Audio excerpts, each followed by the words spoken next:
Hello les amis, je vous retrouve pour une nouvelle vidéo sur le football portugais, la Liga Portugal, et je vais vous présenter le match Gil Vicente contre FC Porto. C'est un match qui a lieu ce dimanche 19 janvier 2025 à 21h30 pour le compte de la 18e journée du championnat du Portugal Liga saison 2024-2025. Alors Gil Vicente, c'est le 11e du classement qui reçoit le FC Porto, le deuxième.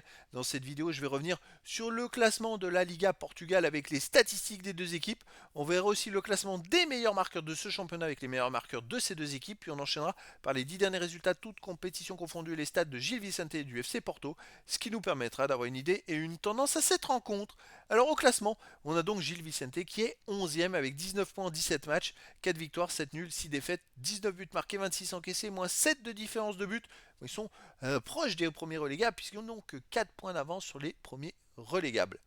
Le FC Porto de son côté est deuxième avec 40 points en 17 matchs, 13 victoires, 1 nul, 3 défaites, 40 buts marqués, 11 buts encaissés, plus 29 de différence de but. Ils ont un point de retard sur le premier, le Sporting du Portugal, et 2 points d'avance sur Benfica, le troisième.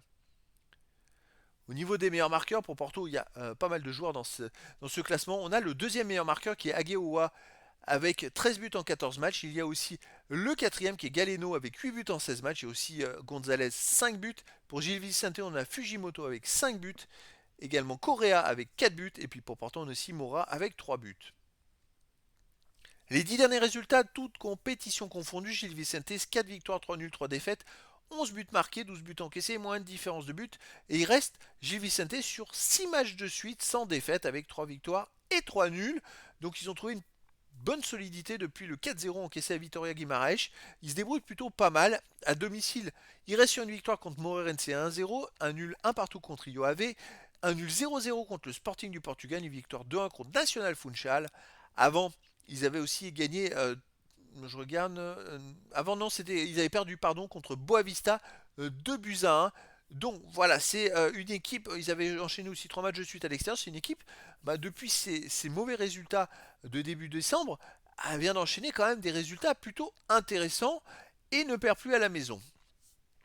Le FC Porto en face, sur les 10 derniers matchs, c'est 5 victoires, 2 nuls, 3 défaites, 17 buts marqués, 8 buts encaissés, plus 9 de différence de but, et il reste sur 2 défaites d'affilée à l'extérieur, 2-0 à National Funchal et 1-0 au Sporting du Portugal, donc c'est pas bon pour le moral. Avant ils avaient gagné 3-0 à Moreirense, ils ont fait un partout à Famalicão, ils ont fait 2-2 à Anderlecht et ils avaient perdu 2-1 à Moreirense en Coupe du Portugal. Donc c'est une équipe qui n'est pas très régulière, Porto finalement. Ils sont peut-être deuxième du classement, mais voilà, des fois ils montrent qu'ils ont des failles et ce début d'année 2025 commence très mal. 2 matchs joués, 2 défaites et ils n'ont pas marqué de but. Est-ce la chance de Gil Vicente? Alors je pense quand même ils vont se réveiller Porto et je verrai bien une victoire 3-1 de Porto à Gil Vicente. Après dans le foot, tout est possible et donc les amis, je vous donne rendez-vous ce dimanche 19 janvier 2025 à 21h30 pour le match de football de la 18e journée du championnat de Liga Portugal saison 2024-2025. Gil Vicente, le 11e du classement, reçoit le FC Porto, le deuxième. Voilà les amis, je vous dis à très bientôt pour une nouvelle vidéo.